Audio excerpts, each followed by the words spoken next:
जो हमारा कुंडली का 5th हाउस होता है उससे हम ये देखते हैं कि हमने पूर्व जन्म में क्या कर्म किए थे, जिससे हमें गाइडेंस मिले कि ये जन्म हमारा हम ऐसे कर्म करें जिससे कि हमें वो सब चीज़ें जो है सेक्रीफाइस ना करनी पड़े जो हमें करनी पड़ रही हैं और ये जो हमें भोगनी पड़ रही है। हम अपने 5th हाउस को देख के 5th हाउस में जो प्लैनेट वर्क कर रहे हैं, किस तरह का वर्क कर रहे हैं, वो क्या गाइडेंस देना चाह रहे हैं हमें, ताकि हम जो गलती पहले कर चुके हैं वो सब गलती आगे हम ना करें और अपने कर्म सुधार कर चले, ताकि हम अपने जो कर्म अच्छे से करेंगे और हमें वो सब चीज़ें फिर से दोबारा से फेस नहीं करनी पड़ेंगी। जैसे कि लोग बोलते आ रहे हैं ना कि हम ऐसा लगता है कि बिना वजह मन उदास हो गया है, क्यों हो रहा है व्यक्ति को खुद पता नहीं होता है। आप भी फील करते होंगे ये सब चीज़ें जो मैं बोल रही हूँ। अगर फील करते हैं तो एक बार कमेंट में मुझे बताइएगा कि क्या आपके साथ भी ऐसा होता है कि आपको रीज़न नहीं पता होता, बेवजह आप परेशान रहते हो, आप फील करते हो, बहुत ही उदास रहते हो कभी कभी ना,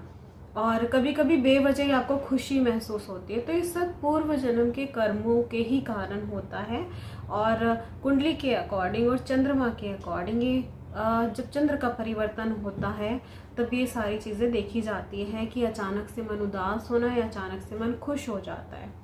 तो जो कुंडली का 5th हाउस है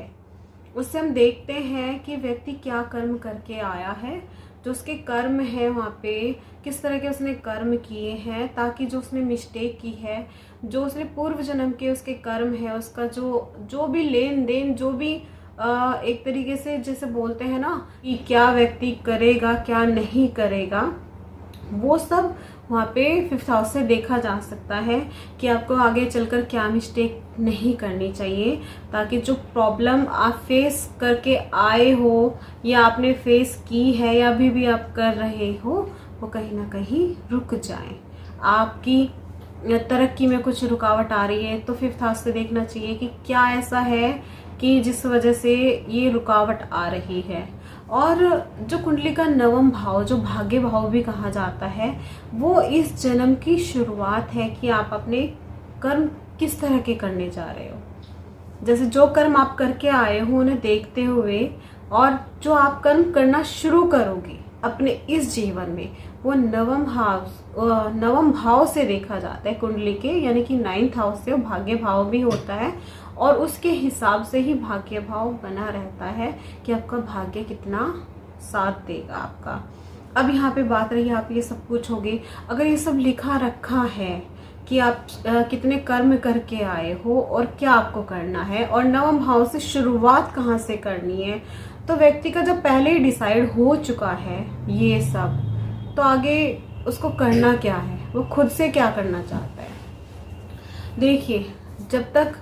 बोला है ना कि कोई किताब आप खोलकर नहीं पढ़ोगे, लिखा है आपको एक किताब मिलेगी, आपको पढ़नी है, आप पन्ने पलट रहे हो सिर्फ, उससे कोई फायदा नहीं है ना।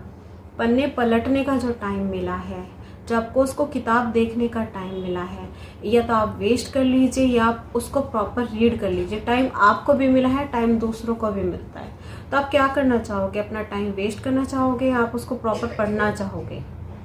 अगर ऐसा है कि आप उसको प्रॉपर पढ़ लोगे तो आपके कर्म हुए, और अगर आप पन्ने पलट रहे हो तो आपके गलत कर्म कर रहे हो। कर्म तो तब भी कर रहे हो आप। तो इस बीच में क्या डिफरेंस है जो मैं समझाना चाह रही हूँ, मुझे लगता है इजीली आप समझ गए होंगे कि कर्म क्यों करने चाहिए और कर्म क्यों नहीं करने चाहिए।